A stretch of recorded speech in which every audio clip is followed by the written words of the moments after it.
Hey guys, நம்ம இன்னைக்கு வேற லெவலான தக்லைஃப் சம்பவங்களை பத்தி தான் பார்க்க போறோம். என் பேரு ஜேகே. நீங்க பார்த்துட்டு இருக்கிறது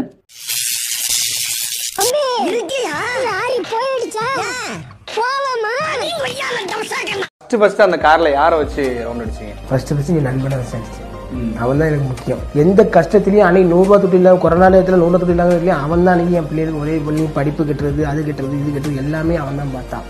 அதனால எந்த இது எடுத்தாலும் அவனை தான் நம்ம முதல்ல.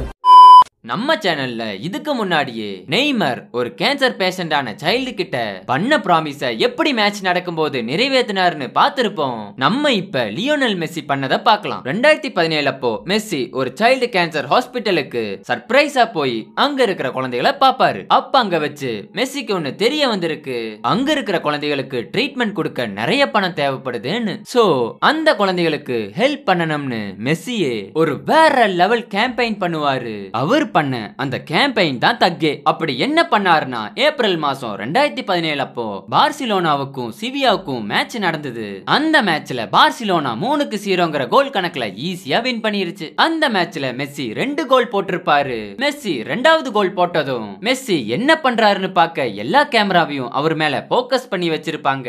அத கரெக்டா மெஸ்ஸி யூஸ் பண்ணி அந்த கேன்சர் இன்ஸ்டிடியூட்டோட சிம்பிள பண்ணுவாரு. இதனால அந்த கேன்சர் இன்ஸ்டிடியூட்டுக்கு என்ன ஹெல்ப் பண்ற போதுன்னு நீங்க யோசிக்கலாம். அந்த கேன்சர் இன்ஸ்டிடியூட் 30 மில்லியன் யூரோஸ டார்கெட்டா வச்சிருந்தாங்க. லியோனல் மெஸ்ஸி அந்த 2 செகண்ட் பண்ண ஆக்ஷன்னால 40 மில்லியன் யூரோஸ்க்கு மேல டொனேஷனா வந்திருக்கு.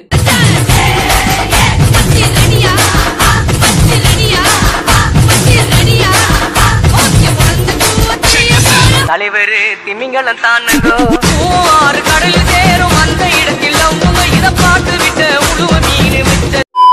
இப்போ 2021ல ஏஐ டெக்னாலஜி, ரோபோட்ஸ்னு என்னெல்லாமோ அட்வான்ஸ்டு டெக்னாலஜி எல்லாம் வந்துருச்சு. சோ மிலிட்டரியில ஆட்டோமேட்டட் மிசைல்ஸ் எல்லாம் இப்போ ஈஸியா உருவாக்கிட்டு இருக்காங்க. அதுலயும் கண்டம் விட்டு கண்டம் பாஞ்சு கரெக்டா அட்டாக் பண்ற மிசைல்ஸ் எல்லாம் இருக்கு. 1940ங்கிற டைம்ல எல்லாம் ஆட்டோமேட்டட்ங்கிற வார்த்தையே ஒரு வேற லெவல் சம்பவமா எல்லாரும் பார்த்தாங்க. அதுலயும் ஆட்டோமேட்டட் மிஷின்ங்கிறதெல்லாம் அப்போ ரொம்ப பெரிய டெக்னாலஜி. ஆனா அமெரிக்கா 1940ல நடந்துட்டு இருந்த வேர்ல்டு வார் 2லயே ஆட்டோமேட்டட் மிசைல்ஸ் யூஸ் பண்ணிட்டு இருந்தாங்க. அமெரிக்கா யூஸ் பண்ண அந்த டெக்னாலஜி தான் தக்கே. அந்த டைம்ல ஏஐ டெக்னாலஜி இல்லாதனால மிசைலை லான்ச் பண்ணதும் அந்த மிசைலை யாராச்சும் கைட் பண்ணணும். கிட்டத்தட்ட ரிமோட் காரை ஓட்டுற மாதிரி தான் அந்த மிசைலையும் கண்ட்ரோல் பண்ணணும். பிளேன்லயோ இல்ல போட்லயோ மிசைலை கரெக்டா ஏம் பண்ணி அட்டாக் பண்றதுங்கிறது கொஞ்சம் கஷ்டமான விஷயம். அந்த மிசைலை கைட் பண்றதுங்கிறதும் முடியாது. சோ அமெரிக்கன் மிலிட்டரி மிசைலை கைட் பண்ணவே தனியா சோல்ஜர்ஸையும் வச்சிருந்தாங்க. மிசைல் லான்ச் ஆனதும் அந்த சோல்ஜர்ஸ் தான் எனிமியை அட்டாக் பண்ற வர அந்த மிசைலை கைட் பண்ணுவாங்க. ஆனா அந்த சோல்ஜர்ஸ்க்கு சம்பளமே கொடுக்க வேண்டாம், நேரத்துக்கு கரெக்டா சாப்பாடு மட்டும் கொடுத்தா போதும். அந்த சோல்ஜர்ஸ் யாருன்னு நீங்களே பாருங்க.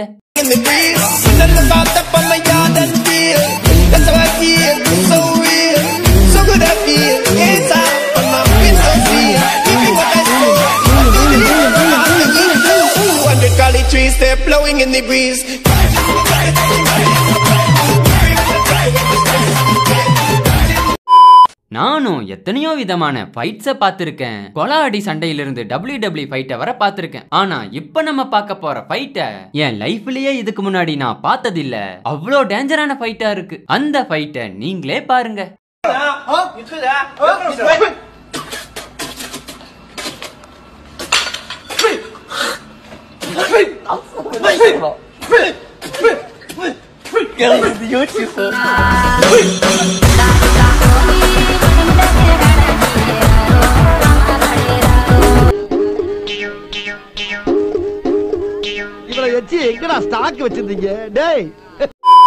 இவர் பேர் தான் பார்ஷிம். இவர் குற்றாருங்கிற ஒரு நாட்டை சேர்ந்தவர். இவர் பேரு டேம்பரி. இவர் இத்தாலியை சேர்ந்தவர். இவங்க 2 பேருமே ஹை ஜம்ப் அத்லெட்ஸ். அது மட்டும் இல்லாம ரொம்ப வருஷமா ரொம்ப க்ளோஸ் ஃப்ரெண்ட்ஸாவும் இருக்காங்க. எந்த அளவுக்குனா இந்த வருஷம் நடந்த டோக்கியோ ஒலிம்பிக்ஸ்ல பார்ஷிம் குற்றார் சார்பாவும் டேம்பரி இத்தாலி சார்பாவும் பார்ட்டிசிபேட் பண்ணாங்க. அந்த கேம்ல ஃபைனல் ரவுண்ட் அப்போ யாருக்கு கோல்டுன்னு முடிவாகிற ரவுண்டுக்கு இவங்க 2 பேரும் செலக்ட் ஆயிருந்தாங்க. அதுலயும் கரெக்டா 2.39 மீட்டர்ஸ்ல இவங்க 2 பேரும் 3 தடவை ஜம்ப் பண்ணியும் தாண்ட முடியாம முடியாம தோத்துருவாங்க.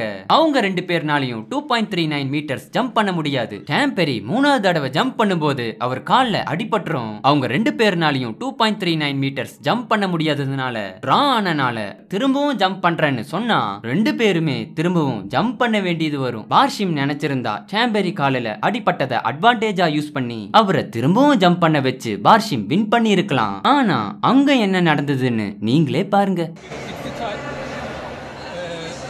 Continue with the jump off. Can we have 2 gold? It's possible. It depends if you decide.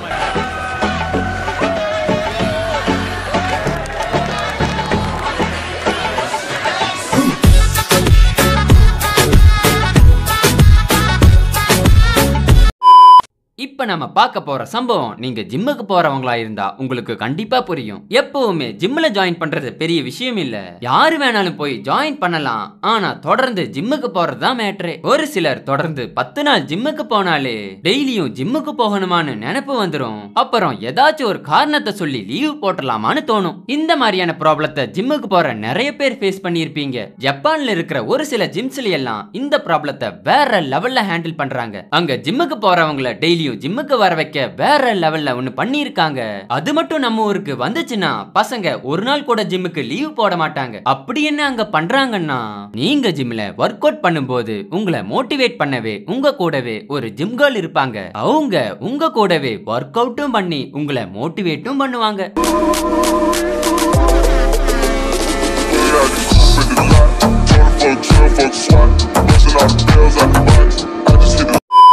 இப்ப நம்ம சப்ஸ்கிரைபர் ஷேர் பண்ண அவர் வாழ்க்கையில் நடந்த ஒரு சம்பவத்தை பத்தி தான் பார்க்க போறோம். நம்ம சேனல்ல சப்ஸ்கிரைபர் தக்லைஃப் ரொம்ப நாள் கழிச்சு போடுறோம். ஏன்னா சில பல காரணங்களால சப்ஸ்கிரைபர் தக்லைஃபை ரெடி பண்ண முடியல. ஆனா இனி சப்ஸ்கிரைபர் தக்லைஃபை நம்ம சேனல்ல ரெகுலரா போட ட்ரை பண்றேன். இப்ப நம்ம சப்ஸ்கிரைபர் சிவாங்கிறவங்களோட வாழ்க்கையில நடந்த ஒரு சம்பவத்தை பத்தி பார்க்கலாம். நான் அப்பதான் 10th முடிச்சு 11th போயிருந்தேன். 11thல 3rd குரூப் காமர்ஸ் எடுத்திருந்தேன். கிளாஸ் ஸ்டார்ட் பண்ண கொஞ்ச நாள்லயே நான் ஒரு விஷயத்தை நோட் பண்ணேன். என்னன்னா எங்க ஸ்கூல் 1st குரூப் பயாலஜி ஸ்டூடண்ட்ஸையும் 3rd குரூப் காமர்ஸ் ஸ்டூடண்ட்ஸ் எங்களையும் ஒரே மாதிரி ட்ரீட் பண்ணாம டிஃபரெண்டா ட்ரீட் பண்ணாங்க. எப்படின்னா பயாலஜி குரூப் எடுத்த ஸ்டூடண்ட்ஸ் எல்லாம் பிரில்லியன்ட் ஸ்டூடண்ட்ஸ் மாதிரியும், காமர்ஸ் குரூப் எடுத்த நாங்கெல்லாம் படிக்காத பசங்க மாதிரியும் எங்களுக்கு எதுலயுமே முக்கியத்துவம் கொடுக்கல. இப்படியே 2 வருஷமும் போயிருச்சு. அந்த 2 வருஷமுமே இப்படித்தான் எங்களை ட்ரீட் பண்ணாங்க. கரெக்டா 12th பப்ளிக் எக்ஸாமுக்கு ஒரு மாசத்துக்கு முன்னாடி எங்களுக்கு ரிவிஷன் எக்ஸாம் நடந்துச்சு. அப்பதான் எங்க ஸ்கூல்ல கரியர் கவுன்சிலிங் மீட்டிங் நடந்தது. அந்த மீட்டிங் 10 மணிக்கு ஆரம்பிச்சு 12:30 வரை நடந்தது. அந்த மீட்டிங் முடிஞ்சதும் லஞ்ச் பிரேக் முடிஞ்சதும் கரெக்டா 1 மணிக்கு ரிவிஷன் எக்ஸாம் ஸ்டார்ட் ஆயிரும். அரை மணி நேரம் தான் எக்ஸாமுக்கு முன்னாடி ரிவிஷன் பண்ண டைம் கிடைச்சது. ஆனா பயாலஜி ஸ்டூடண்ட்ஸ் அந்த கரியர் கவுன்சிலிங் மீட்டிங்க்கு 10 மணிக்கு வந்து 10:30க்கு அவங்கள எக்ஸாமுக்கு படிக்க கிளாஸுக்கு அனுப்பிட்டாங்க. ஆனா நாங்க அங்கதான் இருந்தோம். சரி ஏதாவது யூஸ்ஃபுல்லா சொல்லுவாங்கன்னு பார்த்தா எங்களுக்கு சம்பந்தமே இல்லாத இன்ஜினியரிங் ஃபீல்ட பத்தி பேசிட்டு இருந்தாங்க. ஓகே கிளாஸுக்காவது போய் எக்ஸாமுக்கு படிக்கலான்னு நானும் என் ஃப்ரெண்டும் கிளாஸுக்கு போனோம். எங்க பின்னாடியே பயாலஜி கிளாஸ் மேம் வந்து மீட்டிங்குக்கு போகாம இங்க என்ன பண்றீங்கன்னு கேட்டாங்க. நாங்க ரிவிஷன் எக்ஸாமுக்கு படிக்கிறோம்னு சொன்னோம். இதெல்லாம் புயல் காத்துல உட்காந்து எவனா பொறி சாப்பிடுவான், அவங்கிட்ட போய் சொல்றா. உடனே அந்த மேடம் எல்லாத்து முன்னாடியும் நீங்க அப்படியே இப்ப உட்காந்து படிச்சு ஸ்கூல் ஃபர்ஸ்ட் வாங்கி கிழிச்சிருவீங்க. உங்களுக்கும் அந்த கரியர் கவுன்சிலிங் மீட்டிங்க்கும் சம்பந்தமே இல்லைன்னு எனக்கு தெரியும். ஆனா ஸ்டூடெண்ட் ஸ்ட்ரெங்த காட்டத்தான் உங்களை அங்க உட்கார வச்சிருக்கோம். போய் அங்க ஒழுங்கா உட்காருங்கன்னு எங்களை அந்த மீட்டிங்கே திருப்பி அனுப்பிட்டாங்க. காமர்ஸ் குரூப்னாலே படிக்காதவங்க தாங்கிற அந்த மேமோட தப்பான ஒப்பீனியனை மாத்தணும்னு நினைச்சு அப்ப இருந்து வெறித்தனமா படிக்க ஆரம்பிச்சேன். 12th எக்ஸாமும் முடிஞ்சு ரிசல்ட்டும் வந்தது. நான் 1149 மார்க் வாங்கி இருந்தேன். நான் தான் எங்க ஸ்கூல்லயே ஃபர்ஸ்ட் மார்க். இதுல தக்கு என்னன்னா நான் என்னோட டிசி வாங்க ஸ்கூலுக்கு போயிருந்தேன். அப்போ அந்த பயாலஜி மேமும் அங்க இருந்தாங்க. அந்த மேம் என்ன பார்த்தாங்க. நான் லைட்டா ஸ்மைல் பண்ணிட்டு ஆபீஸ் ரூமுக்குள்ள போனேன். அதுக்கப்புறம் நான் அங்க இருந்து போற வர அந்த மேம் என் ஃபேஸ ஒரு தடவை கூட பார்க்கல. If you think you are bad, I am your dad.